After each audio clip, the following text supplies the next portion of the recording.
Je, unajua mchezaji anayewanyima usingizi walinzi wa Bundesliga kwa sasa?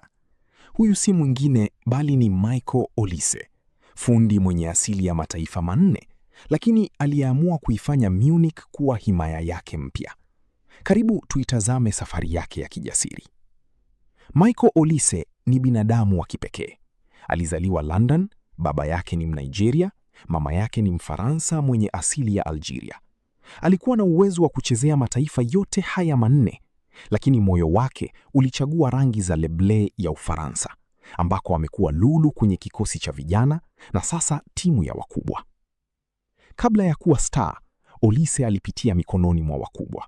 Alianzia Chelsea, akapita Manchester City na Arsenal, lakini hakupata nafasi. Alilazimika kurudi hatua moja nyuma kwenda Reading FC ili kupata nafasi ya kucheza.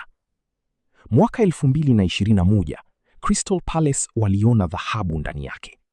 Ndani ya Premier League, Olise alijulikana kama winga mwenye pasi za macho na uwezo wa kutuliza mpira utafikiri ana gundi kwenye miguu yake. Msimu wa joto 2024, Bayern Munich walimwaga takriban euro milioni 60 kumnasa fundi huyu. Wengi walijiuliza, je, ataweza kuhimili pressure ya Allianz Arena? Jibu limekuwa ni mabao na assists zisizo na idadi.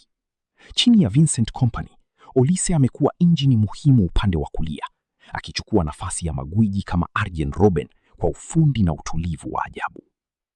Michael Olise si tu mchezaji wa mpira, ni msanii anayetumia miguu yake kuchora ramani ya ushindi.